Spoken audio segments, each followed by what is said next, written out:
Welcome to the deep dive. Today, we are cracking open a concept that says your birthday isn't just a number on a calendar. It's more like a spiritual signature, one that can really guide your entire life journey. We're looking at a source that connects Vedic numerology directly to India's most sacred temples. That's right. The source material we have is, well, it's essentially a spiritual guide. A very detailed one. A very detailed one, yes. It argues that the day you were born, which gets reduced to a number, 1 through 9, it generates a unique a birth vibration. By birth vibration. Exactly. And this vibration is what dictates your ruling planet, your personality, and most importantly, which specific temples in India are energetically aligned with you. So this isn't just a general travel suggestion, it's like a custom-made cosmic map. Precisely. So the goal of this deep dive is to figure out how aligning with your specific temple is supposed to work, how it can speed up healing, attract blessings, and critically balance those planetary influences we know as doshas. The whole foundation is that every number, 1 to 9, is governed by a planet. And that planet shapes your strengths, your purpose, and pinpoints the remedies you might need. That's it. It's like the spiritual architecture of who you are. Okay, I like that, spiritual architecture. So let's unpack it. We have to quickly establish those numeric planetary links, right? That's the key to the whole thing. Absolutely. So when you reduce your birth date to a single digit like, say, the 28th becomes 2 plus 8, which is 10, then 1 plus 0 is 1. That number connects to a planet. Got it. So number 1 is ruled by Surya, the sun. Number 2 is Chandra, the moon. And number 3 is Jupiter, or Guru. The great teacher. And then we get into some of the more complex forces. We do. Number 4 is Rahu, which is the ascending lunar node. Number 5 is Mercury, Buddha. 6 is Venus, Shukra. Yep. 7 is Ketu, the descending node.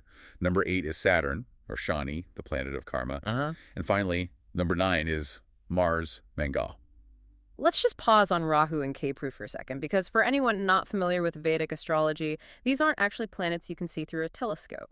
No, they're not, and that's a vital distinction to make. They are mathematical points. They represent where the paths of the sun and moon intersect. Shadow planets. People call them shadow planets? Yes. They are deeply tied to our karma, our destiny, illusions, our subconscious drives. You really have to understand them to get numbers 4 and 7. Perfect. Okay, we have the full roster, so let's dive into the big ones first, the solar and lunar energies. Starting with birth number 1, the sun. That's for anyone born on the 1st, 10th, 19th, or 28th. Where does that fiery sun energy find its spiritual home? For number 1, the aligned temple is the Chamunda Devi temple in Himachal Pradesh. Okay. You see, the sun is all about sovereignty, vitality, leadership, and Chamunda Devi is this fierce, compassionate Shakti energy. It's like a spiritual furnace for that solar vitality. But why fierce energy? I usually think of the sun as, steady, generous, a king. That's a great question. It's because the main solar weakness, the sun dosha, can create these huge ego conflicts. Or, on the flip side, really low confidence. I see. So Chamunda Devi's energy helps burn away that confusion. It strengthens your core confidence and restores that vital spark. It's like spiritual combustion.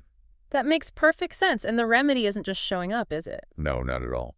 The source suggests you combine the pilgrimage with active rituals, like performing Surya Namaskar at sunrise, or chanting the Aditya Hridayam, the hymn to the sun god. Right.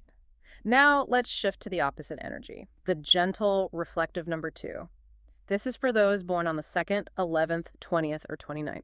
The moon, Chandra. The moon, which governs our mind and our emotions. And for the moon, the temple is Rameshwaram in Tamil Nadu. This is one of the 12 sacred Jyotirlingas, a shrine to Lord Shiva that represents a pillar of pure light. A pillar of light. That sounds inherently cleansing. If the sun is about fire, what's the moon looking for here? Purification. Yeah. Healing, especially for the emotional body. Chandra dosha shows up as, emotional instability, anxiety, just constant mood swings. The moon needs a filter. So the temple and its waters provide that.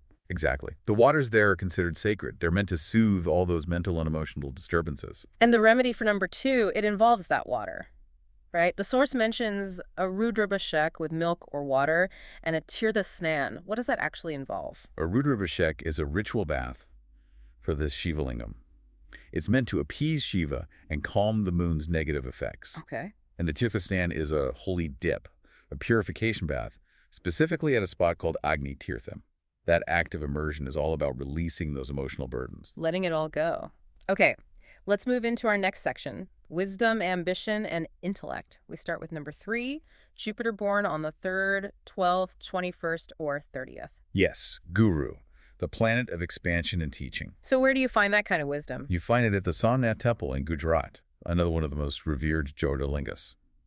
Jupiter rules spiritual insight, luck, your dharma. A pilgrimage here is really meant to attract abundance, wisdom, and stability. So we've had fire for the sun and water for the moon. What is it about Somnath specifically? I mean, why is the geography so critical here? Can't you just do a Jupiter puja at home? You could, but the physical place itself has power. Somnath has been destroyed and rebuilt so many times.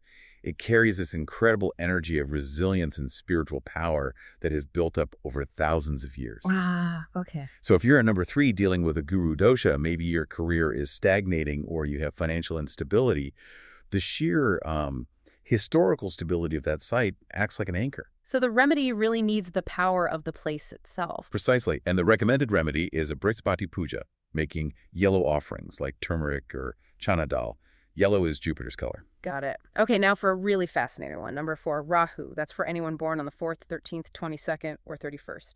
Rahu is the shadow, known for chaos and sudden change. And for that kind of unpredictability, you need an immense energetic counterbalance. Which would be? The Tirupati Balaji Temple in Andhra Pradesh. It's one of the most energetically powerful and, frankly, materially abundant sacred sites in all of India. It has the power to balance Rahu's chaotic energy. That's such an interesting contrast. The planet of illusion and confusion is balanced by a temple known for immense, very real wealth. Yes. The temple provides stability for people whose lives feel completely unpredictable. It's meant to help them manifest material success and also cleanse these deep karmic obstacles, because a Rahu dosha can cause serious problems like addictions or legal issues. The remedies here sound intense. A Rahu Shanti Puja and also tonsuring. Yes, tonsuring is the offering of your hair. It's a huge commitment. It's a powerful symbolic sacrifice representing the release of your ego and your karmic baggage. Wow. Rahu really deals in illusion and ego, so offering something that defines your physical appearance is a very potent way to humble yourself and clear that energy. That is a major spiritual step. It really shows how challenging that Rahu energy can be.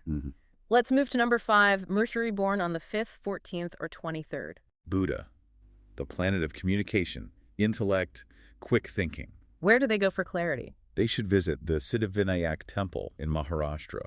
It's a shrine to Ganesh, the ultimate obstacle remover. Perfect for sharpening intellect and creativity, all those Mercury traits. Exactly. If you're number 5 with a Budosha, you might have issues with speech or business losses or just chronic indecision. So to counter that, what's the remedy?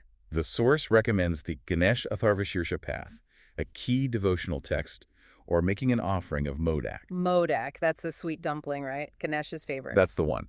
The offering is said to enhance your communication skills and remove those specific roadblocks in your career. Moving now to the great transformative energies of 6, 7, and 8. Let's start with number 6, Venus, the 6th, 15th, or 24th. Venus rules love, art, harmony. For Venus-ruled people, the destination is the Kamakya Temple in Assam. This is a very significant Shakti Pitha, a site devoted to the divine feminine power. So this is about creative, feminine energy. Entirely. The temple is known for transforming emotional, creative, and sensual energies, which are all Venusian concerns.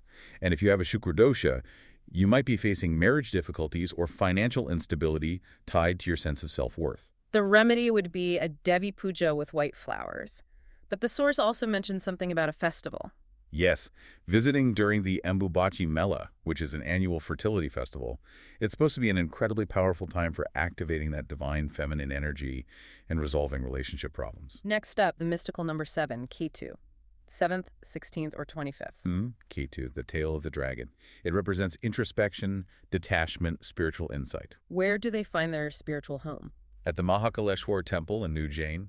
It's another Jyotirlinga and one of the most ancient and spiritually deep sites. It's the perfect place for intense meditation and dissolving those really deep karmic blocks. And a Ketu dosha can cause feelings of isolation, strange fears, or just a lot of spiritual confusion. How does this temple help with that? The vibration of the shrine is intensely transformative. The source suggests performing the Mahamrityunjaya japa. Great death-conquering mantra. The very one. A powerful protection mantra. Or trying to witness the Bhasma Arti Darshan. What is the Bhasma Arti? It's a very rare, deeply spiritual ritual performed before dawn. The deity is anointed with ash, which traditionally comes from funeral pyres. Wow. Witnessing it is believed to give you deep spiritual knowledge and detachment. It helps a Ketu-ruled person transcend all that worldly confusion. That sounds incredibly profound. Okay, the last in this trio. Number 8, Saturn or Shani, born on the 8th, 17th, or 26th. Yes, Saturn, the great accountant of karma, often associated with challenges, delays, and life's hardest lessons. Where do they go for relief? The aligned temple is the Vimashankar Jyotirlinga in Maharashtra. This specific place is known for relieving karmic burdens. Because Saturn's whole purpose is to teach you through those limitations. Exactly. Yeah. A pilgrimage here is meant to reduce the delays and obstacles that number 8s just constantly seem to face. A Shani dosha can show up as job instability, health problems, or just repeated failures. So this is a place of protection. Very much so. The remedies are Shani Graha Shanti, which are peace rituals for Saturn, offering sesame oil. Which is cooling. Right, it mitigates Saturn's harshness. And making sure to visit on a Saturday, which is Saturn's day, for the maximum impact. That brings us to our final number. Number 9, Mars or Mangal. Those born on the 9th, 18th, or 27th. Mars brings that fiery, dynamic, courageous energy. And their ultimate destination is the Kashi Vishwanath Temple in Varanasi. Kashi. Yes. The site is dedicated to Shiva as the Lord of the universe and carries this intense, fiery, transformative energy. It's a perfect match for Mars's dynamism.